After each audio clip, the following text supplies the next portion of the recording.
Today, let us discuss about the stages in business research process. So, business research it's a process where there are series of steps to be undertaken systematically, starting from the selection of a research topic and defining the research problem until the submission of the report. There are various stages that are involved in a business research process, and these stages should be carried on in a sequence one by one, systematically and scientifically, to investigate a problem or an opportunity facing the organization. However, the number and sequence of activities may vary depending upon the topic you have chosen, the area of research, the methods, and the various aspects of research. There may be some in some research areas you may require some more activities to be done, and in some areas less of the number may be required, but in general these steps are applicable to all research areas, and there may be some differences depending upon the situations, conditions, and the area of research. So let us see what are the steps that are involved in research process. That is, the first step is selecting the research topic, then define the research problem, review of literature, formulation of hypothesis, preparing the research design, sampling design, data collection, data analysis, hypothesis testing, and finally the interpretation and report writing. So let us discuss these one by one. First is selecting the research topic. This research is possible in various subjects like marketing, banking, insurance, transportation, export, finance, and many more. And for example, in marketing, we have areas of research such as regarding product, price, demand, customers, etc. So, the primary decision with regard to research is the researcher has to select the particular area and the particular topic. The topic maybe if he is taking marketing, and in marketing he may be selecting regarding the customer, and to be specific about the topic he may be choosing the he may choose customer loyalty as a topic for his research. So the first and the foremost thing the researcher has to do is selecting the research topic. So once the topic is chosen, he will move forward for the next step involved, that is defining the research problem. Defining the research problem. So we first need to discover the problem which demands solution. What we say is a problem well defined is half solved. So there should be a clear cut idea, there should be some specific definition of the problem that should be studied. For example, if you look into like the topics declining sales, declining market share, customer loyalty, this cannot be considered as the research problems because it's all general, they are not specific, there is lot of ambiguity involved in it. So a research problem is a specific specific issue, a difficulty, a contradiction, or a gap in knowledge that you will aim to address in the research. For example, now, should the price of the brand be increased?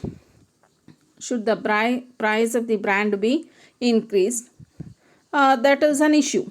But this is a very broad statement and a general one. To be very specific, to be more clear, how to specify this, is to determine the price elasticity of demand and the impact on sales and profits of various levels of price changes. Should the price of the brand be increased? A general concept. Now, whether the change in price would affect the price elasticity of demand and what would be its impact on sales and profits at various levels of price changes, that will be a more specific uh, issue, and that is how the problem requires to be defined. So there should be a specific definition of the problem to be studied. Or to be still more specific, like, do the customers of Nirala stores exhibit store loyalty?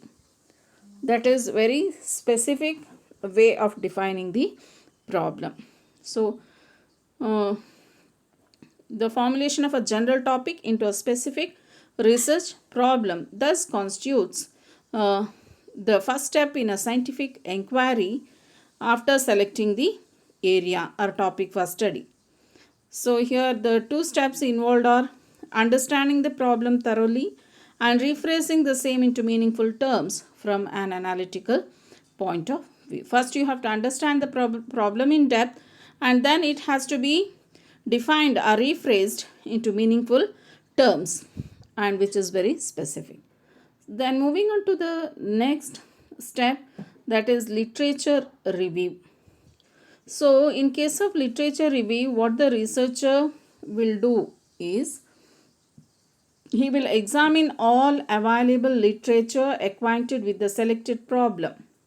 So for example, now the topic that is chosen is a customer loyalty, and the problem that is defined is customer loyalty of a particular brand, of a particular firm.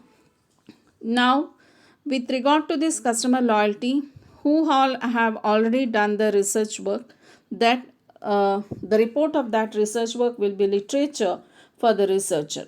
So he must go through the literature that is already available with regard to his topic, that is relevant for his topic for study, that will be of use for his study, which supports his research study, that will be termed as literature. Now this literature will be available in different forms, like reviewing the existing books. There will be books available with regard to the topic that he has chosen, then journals, periodicals, then conference proceedings. The related to the topic or the issue that he has chosen, there may be some conferences already held by the firms or by the companies or some international or national organizations at national or international levels, that the proceedings of that conferences will be available in some form, and that can also be gone through by the researcher. PhD thesis. If the research is of academic type, the report will be submitted in the form of PhD thesis by the researcher to the universities or to the institutions, that can also be referred to by the researcher if that is relevant to his topic, to the issue what he has defined or chosen, that must also be gone through by the researcher, and that also comes under the literature review. Apart from all this, in the current scenario, internet is most useful media for the researcher to get a lot of information related to the topic from various corners from across the globe. So for literature review, it is a must. The researcher has to go through all the available literature related to the topic, and the various forms what we have discussed here can be made use of by the researcher. So next, moving on to the next stage, that is a formulation of hypothesis. Formulation of hypothesis. So we have said here clear terms, working hypothesis. What is working hypothesis? It is a tentative assumption which a researcher wants to test. It is a temporary basic assumption that the researcher makes with regard to the problem or the issue, and which will be tested through various tests, and it may be proved right or wrong later. So, it is a statement that can be tested by scientific research. It usually predicts a relationship between two or more variables. It establishes relationship between two or more variables, like the demand for the products and price of the products, commuting type and stress of the employees. Like that, it establishes the relationship between the variables. So, this hypothesis must be stated in precise and clearly defined terms. So, for example, workers' commuting time and stress are related. So, that is how a hypothesis will be stated. We consider null hypothesis and alternative hypothesis, where null hypothesis states that there is no significant difference between the two variables, and the alternative hypothesis, it states there are significant differences between the variables. So now if we consider the two variables, that is commuting time and stress of the workers, then we state in null hypothesis workers' commuting time and stress are related. Workers' commuting time and stress are not related, and alternatively we say workers' commuting time and stress are related. So it need not be always correct, it can be proved otherwise, and we get to know about whether it is true or not only after the application of various tests, and when we use various tools for its test, and finally find out whether it is true or not. So if it is true, we accept it. If it is not, then we reject the hypothesis or the basic assumption what we make. So some cases we may make one or more assumptions depending upon the variables that is being taken. If it is more than two variables, then we may make use of one or more than one hypothesis. This is about formulation of hypothesis. So moving on to the next step or this stage, preparing the research design. So what is this research design? At the beginning of every meaningful research, a researcher chooses a framework. So he will make a framework of methods and techniques to be used and applied in research process. So the researcher will ಒಂದು ಚೌಕಟ್ಟನ್ನು ನಿರ್ಮಾಣ ಮಾಡ್ಕೊಳ್ತಾನೆ, ಅದರಲ್ಲಿ ಯಾವ methods ಮತ್ತು ಟೆಕ್ನಿಕ್ಸನ್ನು ಬಳಸ್ಕೊಂಡು ಏನೇನು ಮಾಡಬೇಕು ಅನ್ನೋದ್ರ ಬಗ್ಗೆ ಅದನ್ನು ನಾವು ರಿಸರ್ಚ್ ಡಿಸೈನ್ ಅಂತ ಹೇಳ್ತೇವೆ. So once the research question has been ascertained, the next stage is to consider these questions. So under that, what data do I need to collect and answer these questions? So related to the research problem, what data needs to be collected and how this data to be collected. So if these two questions are broken down, then what overall research design should I use? Whether it is cross-sectional, experimental or longitudinal, what type of, there are various research designs, and here we have mentioned cross-sectional. It is a study conducted at a given point in time with different samples. So in case of cross-sectional, different samples are taken for study, and in case of experimental, it may be a field experiment or controlled experiment or quasi. It establishes relationship between cause and effect of a particular happening. For example, if you are testing a newly found out medicine, that medicine is tested on some animals, how it is affecting that animal, and that experiments can be experimental design. A longitudinal study is conducted with the same sample over the years. So cross-sectional on different samples, experimental may be field experimental or control experimental. Longitudinal, same sample is considered for a study over a period of over the years. Then, will I need to collect primary data, secondary data? What type of data is required for my research work? In most of the cases, both the sources are made use of because both have its own merits and demerits. Primary data, of course, it's very accurate first-hand information, but takes lot of time, expensive, and in some cases it may not be possible.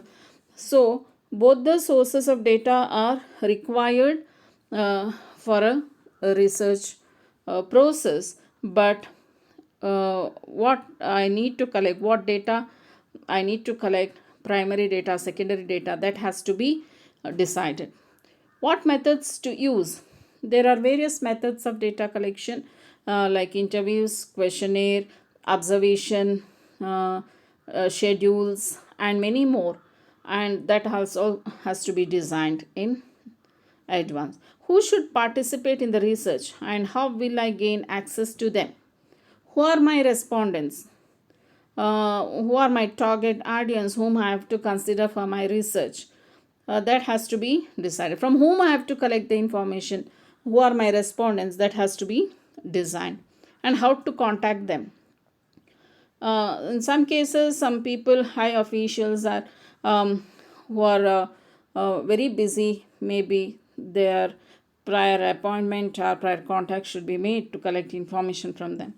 What are the exact procedures that I should adopt in my data collection to ensure reliability and validity? So, in my data collection procedure, what procedure should I adopt to make it more reliable and valid? Maybe maintenance of secrecy or cordial relationship with the respondents. Many other factors should also be considered. So, these are the things that should be kept in mind while designing a research format or a framework. Okay. Moving on to the next step, determining the sample design. So, if we, for example, if our problem is with regard to customer loyalty, a particular brand X would be having customers who are located in different parts of the globe. So, if we are making a universal analysis or universal study of the issue, then we have to take each and every customer's opinion wherever they are across the world, and that we call it as universe or population. If we are considering each and every person or every item or every variable in this study, then we call it as universe or population. But if we are going to choose some of them, because each and every one are not accessible, or if it is not possible, there are constraints involved, then we are going to select some of them for study, and we call it as sample. So each and every item that will be considered for study, we call it as universe or population, and it is a complete enumeration. And due to some constraints, if it is not possible, we are going to take some out of the total population, and we call it as sample. So we may go for sample survey or population survey depending upon the situation, and the technique used is sampling technique. So ಈ ಪಾಪ್ಯುಲೇಷನಿಂದ ಕೆಲವರನ್ನು ಆಯ್ಕೆ ಮಾಡುವ ಒಂದು technique, ತಂತ್ರಕ್ಕೆ ಏನು ಹೇಳ್ತೇವೆ ನಾವು, sampling technique. There are various sampling techniques like probability sampling and non-probability sampling. So now the researcher has to decide whether he is going to go for census study or complete enumeration, or if it is sampling technique, which type of if it is sample survey, which technique he is going to adopt for making the sample and all these factors. Then moving on to the next step, that is collection of data. As we have already said, collecting data required for the study of the topic which is considered. Now there are two sources: primary data and secondary data.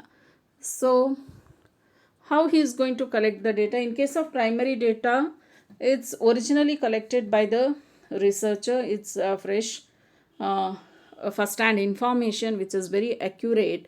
He may go to the field, he may observe, he may meet the people, he may interview, maybe physical interview or telephonic interviews, through internet, through mails to the particular respondent. He may send schedules or questionnaires.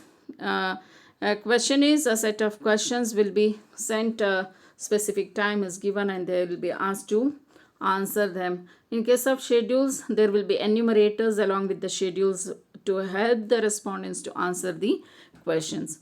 So these are the different ways in which primary data will be collected, but it takes a lot of time. There are various difficulties involved, expensive, and in some cases, due to these problems or limitations of primary data, secondary data may also be made use of. So in case of secondary data, already available and compiled, it may be available in some records of some departments, organizations, or in some published journals, magazines, or it may be a PhD thesis of some research work, and from various sources we can get secondary data. So the researcher has to decide on, in most of the cases both the data will be made use of, and the researcher has to decide upon the type of data to be collected and the source from where the data to be collected, depending upon the his research topic and the situation. Then moving on to the next stage, analysis of data. Once the data is collected, because it is raw facts, if in case of primary data it is raw facts, then it has to be processed, it has to be grouped, it has to be tabulated, it has to be coded, and various process has to be done with regard to the data what is being collected. And there should be some meaningful analysis of the data to arrive at some conclusions or interpretations. So critical examination of assembled and grouped data. So whatever raw facts is being obtained through the various sources, it has to be processed to form some information, and it has to be done by some experts because it requires the skill. Selection of tools of analysis. What type of tools that has to be made use of for this analysis? The statistical tools or mathematical tools. What type or what should be adopted to analyze the data, that has to be decided by the researcher. And now computer aided research analysis is also quite popular, that can also be made use of by the researcher. So this is all with regard to analysis of data. Moving on to the next stage, hypothesis testing. So earlier we have said the hypothesis, that we have made a basic assumption with regard to the problem what we have defined. So now we need to test that. So earlier we have set the assumption that increase in price and demand are related. That is, price change will have an effect on the demand for the product. A particular product is price sensitive, or elasticity of demand for that particular product is highly elastic. So now we are going to test that how far it is true, how far the assumption what we have made is true. So for that purpose, we are going to make use of various tests like F test, Z test, T test, chi-square test, and many more tests are available. And depending upon the number of samples and various other conditions, we have to make use of the specific test which is uh, suitable for that particular sample under study. So we are going to test the hypothesis. Hypothesis testing is done to check the correctness uh, of the assumption what we have made. When we do hypothesis testing, we'll get to know whether the assumption what we have made is true or not. So we are going to arrive at the conclusion whether the hypothesis what we have made is true or not. So moving on to the next stage, interpretation and report writing. So when we do the hypothesis testing, we'll come to a conclusion. It is not true that a particular brand of product is not demand elastic, or it is highly elastic or highly inelastic. We'll come to a conclusion. Based on that, we are going to interpret. So that product is demand elastic, or that product is not price sensitive. Like that, we are going to interpret. And once the interpretation is done, finally the researcher has to prepare the research report. And this research report is a summary of the research process that clearly highlights what all the findings, recommendations, and other important details. This is a summary of the detailed research process what he has done from the beginning till the end, till the final interpretation, final decision is being made. So what all he found out, what recommendations he wants to make, or if it is the report to be submitted to the government or some concerned bodies, what recommendations he wished to make, and many other important aspects like the techniques and methods he used, and charts, graphs, all this will be the part of the research report. A well written research report should provide the reader with all the information needed about the core areas of the research process.